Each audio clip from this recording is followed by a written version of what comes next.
just some advice.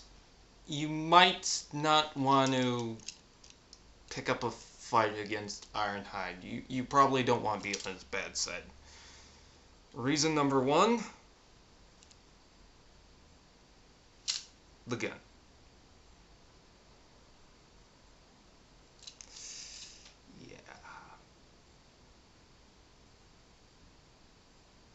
Anyways, this is a video review presented by the Canadian Reviewer. I have no shoes on. Shoes!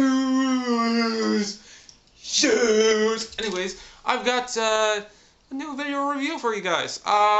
This time we're going to take a look at, what is this, Enforcer Ironhide? Something like that. I don't know. It's Ironhide, so let's take a closer look at it. And here we go, this is Enforcer Ironhide in his alt mode, and as you can see, he is a GMC pickup truck. Rolls fairly nicely, I will say that myself. The grill doesn't want to snap onto each other, that's a little weird. He does have his Mega Cannon of Doom, which can rotate if you like.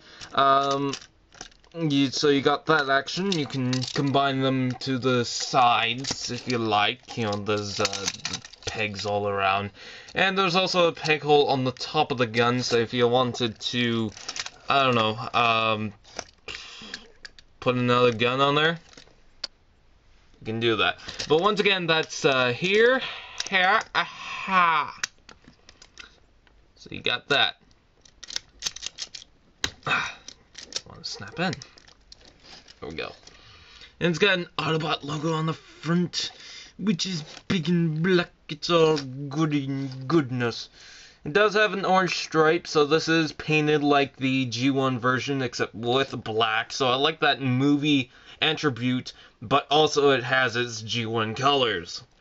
It does have the bright silver GMC logo, so I guess they did get this trademarked. It does roll fairly nicely. I wish the back cab was a little bit more open, but sadly it's not. Underneath it's alright. I gotta say it looks alright. This spins, and you can take that gun off if you like. The gun off, it looks like that. Sorry, I keep moving the lamp. So, that's fun. You know, that's a truck. But now it's a truck with a big gun on the front. Anyways, let's take a look at the robot mode. So here's Enforcer Ironhide in his robot mode. I gotta say, it's not bad. It does somewhat look like Ironhide, and I like how they designed the chest. The chest still pops out. I mean, you know, with the original movie Ironhide, that was a problem that the chest wouldn't stay in. In this one, it pegs in somewhere, but it just doesn't stay in. Watch, I'll show you an example. It just pegs right off. Then you have to push it back in and stuff like that. I will say that I like the head. I definitely like the head on this toy. Not a big fan of the bright red on this color, which it does kind of come off as sort of an orangish color. On my camera, it's picking off as a really, really bright orange. It's actually kind of a red color, but it's very close to orange. This one's actually, the stripe's actually orange. It's not really yellow. But the feet are also really, really orange, and I don't know why they choose to make it really, really orange. But I will say, one of the good things is that this doesn't have that obnoxious blue color that this figure usually does. Sorry about that. So, I like that. But, even though orange is a red is a G1 color for Ironhide, it in some parts, it just pretty much screams red. You know, it doesn't really have any extra details. Now, a lot of people are probably going to complain, well, it's the G1 colors, you know, this guy was red. Still, though, I mean, with a Transformer like this, you know, the movie figures have a lot of detail with them. They could add more paint. I mean, just admit it, they could add a little bit more paint, but no, it's completely red. Same with the head. The head does have a mouth plate, and the feet do have a little bit of black, but it's only just because of the bumper on the back. Still, is this figure bad? No, it's not. It's nowhere near bad. But I will say the worst thing about this figure is the arms. Now, when I'm saying the worst part, I mean the worst part. There's a rotation joint, but it barely moves, and it's so hard to move. There's a joint that moves up and down, and then there's a joint right here, and then the ball joint right in here. That is the weirdest articulation I've seen for arms ever. Just, it's completely weird. There we go. Now he looks better. It just looks weird. Why they designed it that way? I don't know. I think they could have done better with the arms, but apparently they didn't want it. Alright, now the gun can be attached onto the back. It can also be attached onto here. It can be attached in the hands. But there's a hole on the top here, and as you can tell, that can connect to MechTech weapons. But not only that, it can peg onto the peg here. But unfortunately, though, it cannot peg like so, because everything is getting in the way. You can probably, yeah, you can get it to peg in, but stays in better than what I thought. But yeah, it just pulls right off. What you can do, I'm just going to shine a little bit more light on this. I don't know why I have such limited light to it.